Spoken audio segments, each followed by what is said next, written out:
Hello everybody, एक बार आपका फिर से स्वागत है मेरे YouTube channel of the field 727 में। आज मेरे साथ मेरे वीडियो में मेरी सिस्टर आई हुई है और वो कल वापस जाएगी, लेकिन आज के वीडियो में मैं उनको अपने साथ लेके आ रहा हूँ। आओ सरोज दीदी आओ। नमस्कार।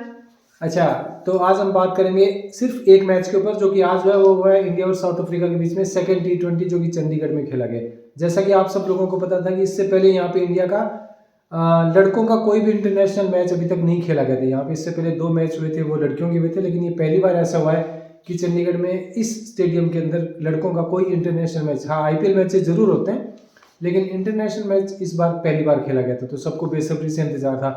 और दूसरी चीज़, सबको पता था कि यहाँ पे ड्यू आने वाली है। और यहाँ तक कि जब इंडिया ने आज टॉस जीता था, हाँ आज इंडिया ने टॉस जीता, टॉस को ऊपर उछालने पे साउथ अफ्रीका ने कुछ टेल्स मांगा था, लेकिन हेड इंडिया के फेवर में है। और साउथ अफ्रीका के टॉस हारने के बाद में इंडिया ने पहले उनको बैटिंग के लिए इनवाइट किया, क्योंकि सूर्य कुमार यादव का ये बोलना था कि जब हम लोग प्रैक्टिस कर रहे थे, वार्म अप हो रहे थे, उस वक्त भी ड्यू आ चुकी थी, तो हम ड्यू का फ़ायदा उठाना चाहते हैं। इसलिए हमने पहले सोचा कि हम फील्डिंग करेंगे और हमने साउथ अफ्रीका को बैटिंग के लिए इन्वाइट किया। आज क्या लगा आपको कि मतलब हम कहाँ पे लैग कर गए? हमने बैटिंग गंदी करी या हमने बॉलिंग गंदी करी? क्या लग रहा है आपको? हमने बॉलिंग और बैटिंग दोनों गंदी करी। तो सबसे पहले तो हमने बॉलिंग बहुत गंदी करी। अच्छा ठीक है, मैं उस चीज़ के लिए बॉलर्स को इतना ज़्यादा क्रिटिसाइज आज इसलिए नहीं करूँगा क्योंकि बहुत रेयर केस में, चलो ऐसा जरूरी थोड़ी कि हाँ हम हमेशा बढ़िया ही बॉलिंग करें। जैसा कि पिछले मैच में उन्होंने बहुत अच्छी बॉलिंग करी, साउथ अफ्रीका को 175 का टारगेट दिया, 176 का टारगेट दिया और हमने उनको 74 पे ऑल आउट कर दिया। तो हमने बहुत अच्छी बॉलिंग करी। तो जरूरी नहीं है कि हम हर बार ही बहुत अच्छी बॉलिंग करेंगे, है ना? तो ठीक है, लेकिन हाँ एक चीज़ मैं जरूर बोलूँगा कि आपको नहीं लग रहा कि अब बुमराह को रिटायरमेंट एटलीस्ट कम से कम T20 से ले लेना चाहिए? वो मार खाने लगा है। कभी आपको याद आता है, कभी बहुत टाइम पीछे जाके देखो, कभी आपको याद आ रहा है कि बुमराह को किसी ने छक्के मारे हो? नहीं ना। बुमराह को मतलब ये मान लो कि किसी भी बैटर के लिए बुमराह को मारना बहुत मुश्किल होता है। अभी T20 वर्ल्ड कप की बात बताता हूँ, 2024 की, जब हमारा और पाकिस्तान का मैच हुआ था और हमने 119 रन बनाए थे और पाकिस्तान वाले ऑलरेडी बहुत खुश हो रहे थे कि 119 बनाए तो हम ठीक उसी तरीके से जीतेंगे जैसे 2021 के T20 वर्ल्ड कप में हम 10 विकेट से हारे थे, जो कि आज भी हमारे ऊपर एक कलंक है कि ऐसा पहली बार हुआ कि पाकिस्तान ने हमें किसी ICC इवेंट में हराया, वो भी 10 विकेट से। उनका एक भी विकेट हम ले नहीं पाए। तो 2024 के T20 वर्ल्ड कप में जब हमने 119 रन बनाए थे तो वो खुश हो रहे थे कि आज इस बार हम फिर से वो मैच 10 विकेट से जीत जाएंगे। और हमको भी कहीं ना कहीं ऐसा लग ही रहा था, लेकिन उस वक्त पहली बार ऐसा हुआ था कि हमें डर लग रहा था। और उस वक्त उनका कौन विकेट कीपर, क्या नाम है उसका, मोहम्मद रिजवान, वो खड़ा था और उसने बुमराह को 6 मारने की कोशिश की। अगर वहाँ पे बुमराह उसको बोल्ड ना करता तो वो मैच हारते। उसके बाद लेकिन अभी अभी एशिया कप की बात है, जब पाकिस्तान के एक बैटर साहिबजादा फरहान नाम है उसका, उसने 3 छक्के लगाए थे और उसके बाद उसने एक डॉक्यूमेंट्री भी बना दी कि सुना है कोई एक बॉलर है इंडिया में जसप्रीत बुमराह, उसको आज तक किसी ने 6 नहीं मारे। बोला ऐसा हो सकता है क्या, मैं बनाऊंगा। और उसने 150 रन बनाए थे, आपको याद हो तो। उसके बाद से मुझे ऐसा लग रहा है कि जसप्रीत बुमराह को कम से कम T20 से अब रिटायरमेंट ले लेना चाहिए। आपको उसकी परफॉर्मेंस पे क्या कहना है? नहीं लग रहा वो बहुत मार खा रहा है इन दिनों में? नहीं, मुझे ऐसा लगता है ठीक है मार खाया है, लेकिन कभी कभी अप्स एंड डाउन करियर में चलते रहते हैं, तो मुझे नहीं लगता कि उनको रिटायरमेंट लेना चाहिए। नहीं देखो, इस वक्त क्या पता है, इंसान को किसी भी जगह से उस वक्त उठ के चले जाना चाहिए जब उसकी मतलब इज्जत जहाँ तक बनी हुई है। अभी तक उसकी इज्जत बनी हुई थी कि हाँ बहुत अच्छा बॉलर है, लेकिन इन दिनों में वो बहुत मार खा रहा है। तो देखो सबके अपने पर्सनल व्यूज है। मेरी दीदी का ये मानना है कि ऐसा कुछ नहीं है, अप्स एंड डाउन्स लाइफ में आते रहते हैं, तो उसको और मौके मिलने चाहिए। लेकिन मुझे ये मानना, मेरा ये मानना है कि जब इंसान एक पीक पे खड़ा हो जहाँ पे उसकी अच्छी खासी रिस्पेक्ट हो, तो उसको रिस्पेक्ट के टाइम पे निकल जाना चाहिए। तो मेरा तो यही मानना है। नहीं, मुझे तो ऐसे लगता है कि नहीं, जब बुमराह आता है तो एक सब खुशी का अच्छा माहौल मुझे होता है। एक चीज बता दो, 17th ओवर चल रहा था, ठीक है, चौथी बॉल से चल रही थी, मार्को यानसन ओवर कर रहा था और इंडिया के ये तिलक वर्मा और जितेश शर्मा बैटिंग कर रहे थे। 2 रन बने, मतलब पीछे बॉल गई, इनके विकेट कीपर से मिस हो गई, उसने फिर बॉल फेंकी, नॉन स्ट्राइकर एंड पे बॉल फेंकी और नहीं हो पाई। ओवर थ्रो का 1 रन और मिल गया, 2 रन मिले थे। हमें उस वक्त तक 3 ओवर में लगभग 78 के करीब रन चाहिए थे। किसी एंगल से हम वो रन बना ही नहीं सकते, कोई टीम नहीं बना सकती। यानी कि आपको एक ओवर में कम से कम 23-24 रन चाहिए, नहीं बना सकते। उस वक्त 2 रन बने, किस चीज की हंसी आ रही है सूर्य कुमार यादव को? वो ताली बजाता है। ये तो मुझे भी समझ नहीं आया। और मैं भी सोचती रह गई कि वो ताली किस बात पे बजा रहे, किस खुशी में बजा रहे कि क्या हम जीत मतलब रहे थे। वो एक तो ये होता है ना कि हाँ बहुत अच्छी उन्होंने किसी तरीके से रन आउट होने से बचे हों या कुछ और हुआ हो, तो चलो ये होता है कि उनके एफर्ट के लिए ताली बजा दी। कोई एफर्ट नहीं हुआ है, एक रन लिया है, उसके बाद मिस फील्ड हो गया या नॉन स्ट्राइक रन पे कोई उनका फील्डर नहीं खड़ा है और एक रन और मिल गया, बाई के 2 रन मिल गए। किस चीज की हंसी आ रही है? मुझे कोई ये समझा दे कि किस चीज की हंसी आ रही है, क्यों अपनी ये तो मेरे को लगता है है? कि शायद इसका जवाब तो शायद सूर्य कुमार खुद ही दे सकते तो हैं सूर्य कि कुमार यादव वो जवाब तब देगा जब उसको मतलब मुझे नहीं लगता कि हाँ ठीक है किसी टाइम पे वो उसको 360 डिग्री बोलते हैं कि वो किसी भी डायरेक्शन में खड़ा होकर 6 लगा सकता है, उसको आज तक बोला जाता है। अभी भी उसका नाम 360 डिग्री है, स्काई बोलते हैं। सूर्य कुमार यादव की शॉर्ट फॉर्म में स्काई बोलते हैं कि स्काई हैज़ नो लिमिट्स, जो भी है। लेकिन मुझे नहीं लगता कि अब उसकी T20 की टीम में जगह बनती है। कैप्टनसी तो उसकी छोड़ दो। हाँ तो वो जब अपनी आपके कैप्टनसी में ऐसे तो कोई सीरीज नहीं हारा अभी तक वो, ठीक है। आपको ऐसा लगता है कि उनको रिटायरमेंट, उनको कैप्टनशिप से भी रिटायरमेंट ले लेना चाहिए, तो जब आपके ये व्यूज हैं तो मेरे भी ये व्यूज हैं कि विराट कोहली और रोहित शर्मा को वापस आना अच्छा चाहिए। हाँ उनको ये मैच अपना मेरी बड़ी दिली तमन्ना है और पूरी इंडिया की भी ये तमन्ना है और सबकी ख्वाहिश है कि उनको अपने उस डिसीजन पे वापस से सोचना चाहिए और रोहित शर्मा और विराट कोहली को वापस से टीम में, टेस्ट टीम में और T20 में वापस आना अच्छा ये मैच के दौरान भी ये मेरे से जिक्र कर रही थी कि उन दोनों को वापस आना चाहिए और कहीं ना कहीं मैं भी ये मानता हूँ। आप लोगों को 2024 में जब हमने 2022 के T20 वर्ल्ड कप में जो हुआ था मेलबर्न में, और इंडिया में सिर्फ अकेले विराट कोहली ने जब सेकंड लास्ट ओवर की सेकंड लास्ट और लास्ट बॉल पे 2 छक्के मारे थे हारिस रऊफ को और 28 बॉल में 48 रन चाहिए थे, तो विराट कोहली अकेले जिता के ले गया था। तो इनकी बात से मैं इसलिए सहमत करता हूँ क्योंकि विराट कोहली जब तक टीम में होता है तो एक स्टेबिलिटी बनी रहती है कि हाँ जब तक ये बंदा खड़ा है तो कहीं ना कहीं इंडिया के जीत के चांसेस बने रहते हैं। हाँ, वरना टीम के बाकी जो मेंबर्स हैं उनको भी एक उनको भी मोरल confidence- सपोर्ट हाँ, मिलता है, उनको एक कॉन्फिडेंस confidence आता रहता है है कि खुद के हाँ अंदर। कि भाई जब तक ये चीकू खड़ा है यहाँ पे, उसका जैसे आप सब लोगों को पता है कि उसको प्यार से उसके टीममेट्स चीकू बुलाते हैं कि जब तक चीकू खड़ा है तो एटलीस्ट हमें चिंता करने की जरूरत नहीं है। और वो एक एंकर रोल प्ले करता है कि जरूरी नहीं है T20 का मतलब ये नहीं होता है कि आपने छक्के चौके मारने, बस हर बॉल पे आके आपको उठा के मार देना है। आपको वहाँ पे कभी कभी कहते हैं ना T20 जो है वो ODI और उसमें थोड़ा थोड़ा कभी कभार, मैं हमेशा के लिए नहीं बोल रहा क्योंकि उसमें तो ओवर ही गिनती के 20 होते हैं, लेकिन एक वक्त ऐसा आता है जब आपको एटलीस्ट कम से कम हो सकता है कभी कभी आपको 1-1.5 ओवर मिडिल ओवर निकालना पड़ जाए, तो आपको वहाँ पे खड़ा रहना पड़ता है कि हाँ थोड़ा पारी को संभाल के चले। तो इनकी राय से, इनकी बात से मैं सहमत करता हूँ कि एटलीस्ट उनको सोचना चाहिए। डिकॉक जो इनका विकेट कीपर है जिसने आज 90 रन बनाए, उसने तो तोड़ के रख दिया इंडिया को।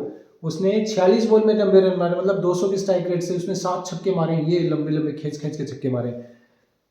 वो आपको ध्यान हो तो वो रिटायरमेंट ले चुका था, वो भी वापस और आया। अपने जो रोहित शर्मा हाँ। और विराट कोहली है वो ऐसे भी नहीं है कि वो खेल नहीं सकते, वो बूढ़े हो गए हैं, उनको रिटायरमेंट लेना चाहिए। वो एकदम फिट है और बहुत अच्छा वो रन कर रहे हैं, तो उनको वापस देखो आना चाहिए। विराट कोहली की एज है 37 साल और रोहित शर्मा की एज है 36 साल, 36-37 ऐसे कुछ है, एक साल, एक दोनों में से कोई एक साल बड़ा एक साल छोटा, इस तरीके से कुछ है। लेकिन चलो बराबर का मान के चलो कि 36 साल का। लेकिन आज भी अगर विराट कोहली को अपनी टीम के अंदर अगर कोई 24-25 साल का या 23 साल का, सपोज करो अभिषेक शर्मा ले लो या जायसवाल ले लो, उनके साथ भी अगर उनकी रेस लगा दी जाए तो शायद विराट कोहली जीतेगा। फिटनेस के मामले में तो उसकी कहते हैं ना age is just a number. हाँ मतलब एज इज जस्ट नंबर की सिर्फ एक नंबर ही है, अदरवाइज वो तो ऐसा लग रहा है कि जैसे अभी आप उसकी परफॉर्मेंस देख लो। जब अभी ऑस्ट्रेलिया में खेलने गए थे, ODI सीरीज थी और शुरू के 2 मैचेस में वो 0 पे आउट हुआ था, तो सब ये बोलने लगे थे कि यार इसको निकालो, ये टेस्ट मैच से रिटायरमेंट ले चुका है, T20 से रिटायरमेंट ले चुका है, तो इसको ODI से भी निकालो। लेकिन उसके जस्ट बाद उसने लास्ट मैच में बहुत अच्छा परफॉर्म किया।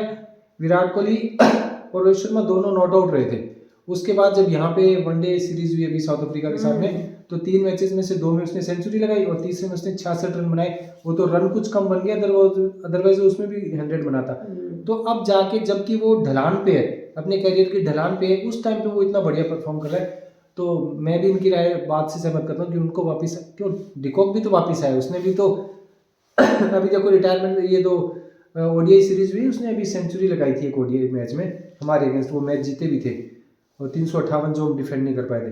तो अगर ये रिटायरमेंट ना लेता तो हम सीरीज में क्लीन स्वीप कर देते, आज वाला मैच जीत जाते। तो जब वो रिटायरमेंट वापस ले सकता है, पाकिस्तान का शाहिद खान अफरीदी जो कि शाहिद शाह अफरीदी के ससुर हैं वो तो पता नहीं कितनी बार रिटायरमेंट वापस ले चुका है। तो क्या इसमें क्या शर्म की बात है, अगर आप अपनी कंट्री के लिए खेल रहे नहीं, हैं, कोई आपको नहीं। पता और है। आपके पूरे देशवासी आपको इतना प्यार करते हैं और वो चाहते हैं कि आप वापस आए। अगर आप कभी मेरी ये बात कहीं से सुन पाए तो हम सबकी यही दिली तमन्ना है कि वापस से आप इंडियन टीम में दोनों जने आए।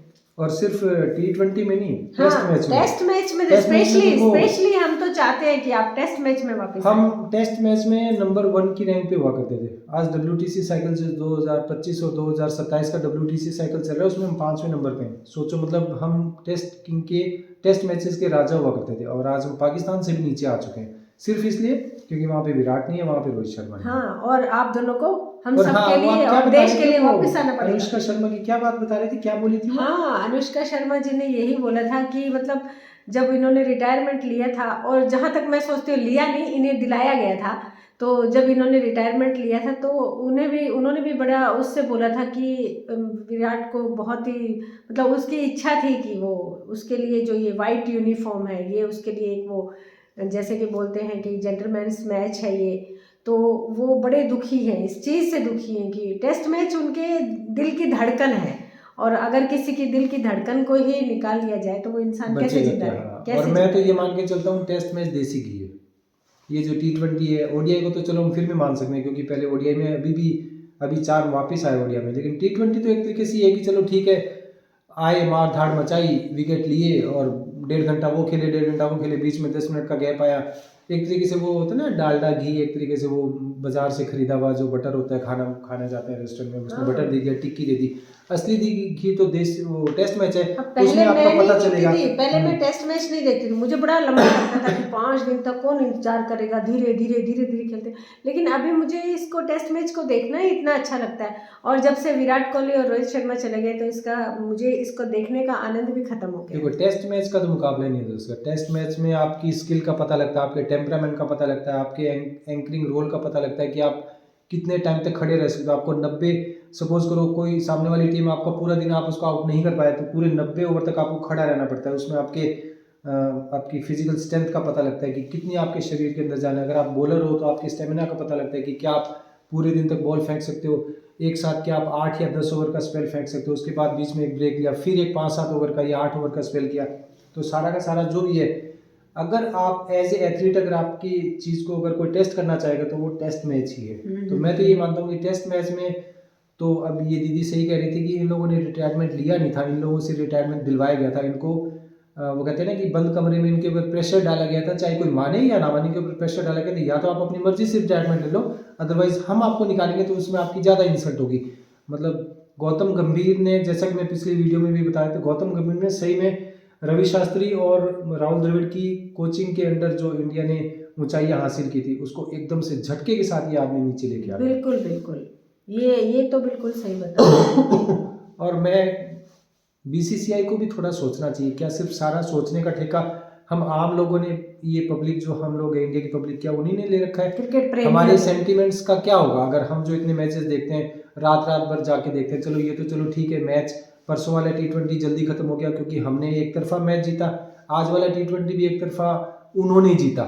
इस बार हम नहीं जीत पाए, इस बार पहले हम जीते थे, इस बार वो जीते एक तरफा। अब लास्ट में जाके आपको अगर 3 ओवर में 80 रन बनाने को मिले तो वो एक तरफा ही हो गया। और हाँ, एक चीज़ मैं और बोलना चाहूँगा, अभी मेरे जिया जी कह रहे थे, वो सही बात थी कि T20 हो या वनडे हो, अगर आपके पावर प्ले के अंदर 3 विकेट चले गए, जो कि आपके टॉप के बैटर्स हैं, आपके दोनों ओपनर्स चले गए, फिर आपका 1 डाउन वाला बैटर चला गया, अगर आपके टॉप के बैटर्स परफॉर्म नहीं कर रहे पावर प्ले में, आप मैच नहीं जीत सकते।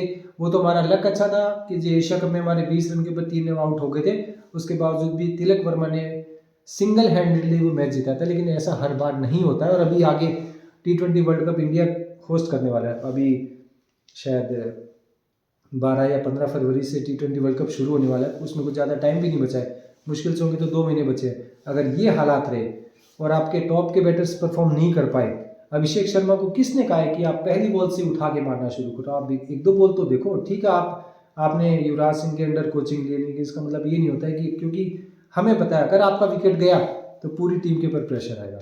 आपका क्या बोलना है, सही है कि नहीं? थोड़ा वक्त लेना चाहिए। ठीक है, आपके पास पूरा 50 ओवर नहीं है, 20 ही ओवर है, लेकिन 20 तो है ना, कोई 2-4 ओवर तो नहीं है ना। आप कम से कम 2-3-4 बॉल, अब आज हार्दिक पांड्या ने 23 बॉल में 21 रन बनाए, ऐसा कुछ है। और अक्षर पटेल ने 21 बॉल में 21 रन बनाए। तो 20 और 20 40 यानी लगभग दोनों मिला के 7 ओवर खा के चले गए। तो मैं ये मान के चलता हूँ कि सारा मैच वहीं पे बर्बाद हो गया। आपने इतनी सारी बॉल्स खराब की जबकि आपके सामने 214 का टारगेट है। गिल को रहना चाहिए टीम में, कौन से एंगल से रहना चाहिए? जो इन दिनों उनका परफॉर्मेंस है हाँ, तो उससे तो नहीं उससे नहीं। और दूसरा, अभी मैंने आपको पिछली वीडियो में बताया था, अभी टेस्ट मैच में उसकी गर्दन में अकड़न आ गई थी, ठीक है।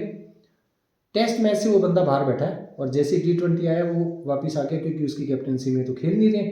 गौतम गंभीर संजू सैमसन को बाहर बैठा के और गिल को बार बार मौके दे रहे हैं। वो बाहर बैठा है, जबकि वो अभी साउथ अफ्रीका जब गए थे तो उसने 2 सेंचुरी लगाई थी। उसकी T20 में 30 सेंचुरी है लगभग मेरे हिसाब से, उसके बावजूद गिल को खिला रहे हैं। मुझे मेरा ऐसा पर्सनल ऐसा विचार है, मेरे ऐसा सोचना है कि शायद गौतम गंभीर टैलेंट की बजाय ना वो जो बटरिंग जो ज़्यादा करते हैं ना उनको आगे पहुंचाते हैं, ये मेरा मानना है। हमारे जो पूर्व क्रिकेटर थे श्रीकांत जी, जो 1983 के वर्ल्ड कप की विनिंग टीम में थे, वो भी ये बोल रहे थे, गंभीर sir yes sir yes sir, गंभीर सर यस सर, गंभीर सर। जो इस तरीके से बोलेगा वो टीम में रहेगा। उनको काफी क्रिटिसाइज किया। किसने? एक ही बंदे ने किया, किसी पब्लिक ने नहीं किया, खुद गौतम गंभीर ने किया कि जो लोग पुराने हैं वो सिर्फ अपना एक यूट्यूब चैनल खोल के आज इस वक्त उनको करने के लिए उनके पास कोई काम नहीं है तो वो कुछ भी बोलते हैं। उन्होंने ऐसे ही कुछ नहीं बोला था, वो मूर्ख नहीं है, उन्होंने पूरी उम्र खाई है, वो उम्र खा के बैठे हैं, उनके बाल धूप में सफेद नहीं हुए। अगर वो ये बात बोल रहे तो वो सोच समझ के बोल रहे हैं और उनकी बातों में मुझे कहीं ना कहीं सच्चाई नजर आएगी। अगर आप ये सर हाँ सर गौतम सर गंभीर सर ऐसे बोलोगे, आपकी टीम में जगह और वही गिल कर रहा है। आप देखिए कि राहुल द्रविड़ जी जब कोच थे, जो भी मैच होते थे वो इतने तन्मयता से उसको देखते थे और एक एक पॉइंट वो खुद लिखते थे कि मेरे प्लेयर ने कहाँ गलती की या दूसरी वाली टीम ने क्या अच्छा किया, तो वो सारे पॉइंट्स को लिखते थे और उसके बाद वो अपने एनालाइज करते और साथ में फिर अपने वो जो उनके खिलाड़ी है उनके साथ उसके बारे में डिस्कस करते।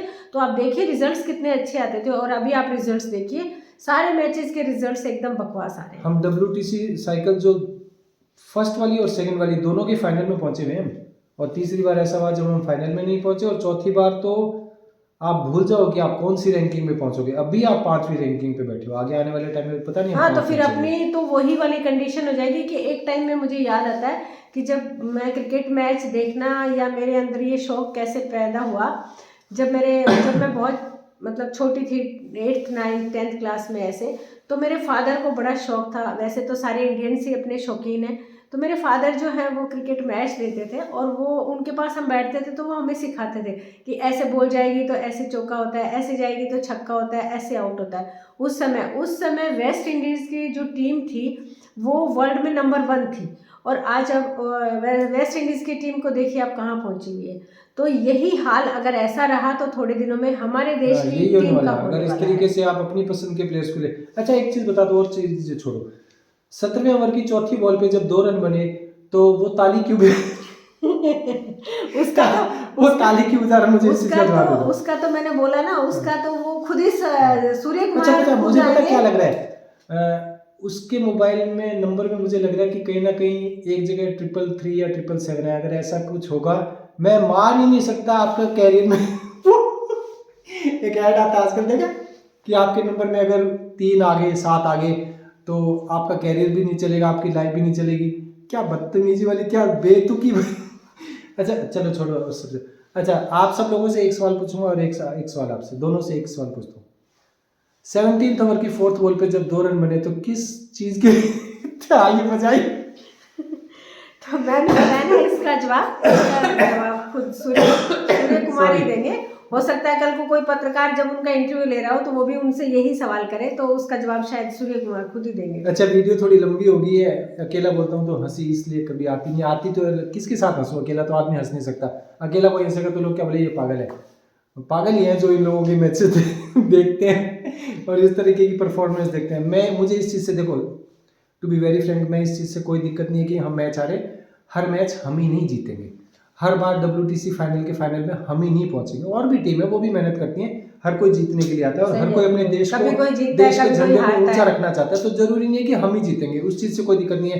हार जीत चलती है, कभी हम जीतेंगे कभी हम हारेंगे, वो कोई दिक्कत नहीं है। लेकिन आप जिस तरीके से मतलब ये करते हो ना कि भाई अपनी पसंद के अच्छा हाँ, जो परफॉर्म नहीं कर रहा है उसको आप आप यही देख आगे लो ना चांस दे रहे हैं। कि पहला विकेट जब गिल का आउट हुआ तो आपने अक्षर पटेल को भेज दिया। कौन से एंगल से अक्षर पटेल फर्स्ट मतलब एक 3 नंबर का खिलाड़ी, 1 नंबर उसको फर्स्ट डाउन भेजने को, ये आप ही के वो है ना डिसीजंस, कोच ही लेते हैं ना। सूर्य कुमार यादव में इतनी हिम्मत नहीं कि वो अपने डिसीजंस ले, उसको जो गंभीर कहेगा वही होगा। तो गौतम गंभीर जो भी चला रहा है अपनी मर्जी से चला रहा है। बिल्कुल बिल्कुल। और आने वाले टाइम में अगर यही सब चलता रहा, बीसीसीआई ने अगर ध्यान नहीं दिया, तो जिस तरीके से आज पाकिस्तान वालों को हम देखते हैं ना, वो हर मैच के बाद जिस तरीके से उनकी यूट्यूब चैनल्स देखते हैं, उनके फॉर्मर क्रिकेटर्स को देखते हैं, वो कितने दुखी होते हैं। हालांकि मुझे खुशी होती है, लेकिन वो खुशी कभी ना कभी उन लोगों को अब धीरे धीरे मिलनी शुरू हो चुकी है। जिस तरीके के हालात वहाँ है ना, वही हालात यहाँ हमारे है। साथ होने तो वाले आने वाले टाइम में अगर इस यही चीज सब के ऊपर चलता ध्यान है नहीं तो दिया फिर गया तो शायद ऐसा यही ही होगा होगा। फिर। तो चलो फ्रेंड्स, आज की वीडियो थोड़ी सी लंबी होगी, दो जने मिलके बैठते हैं तो फिर पता नहीं लगता वक्त का, और टॉपिक के ऊपर टॉपिक निकल के आ जाता है। और मिलेंगे आपसे अगली वीडियो में। तो दीदी तो अब शायद चली जाएंगी, लेकिन हम कोशिश करेंगे कि कॉन्फ्रेंस पे इस तरीके से ब्रॉडकास्टिंग वाला सिस्टम लेके लैपटॉप से, और कभी एक आपसे तरीके से रिक्वेस्ट भी है मेरी, ज़्यादा से ज़्यादा हमारे इस चैनल को आप लाइक करें, सब्सक्राइब करें और इससे ज़्यादा से ज़्यादा अपना प्यार दें। तो धन्यवाद। चलिए मिलते हैं आपसे अगली वीडियो में, तब तक के लिए जय हिंद जय भारत।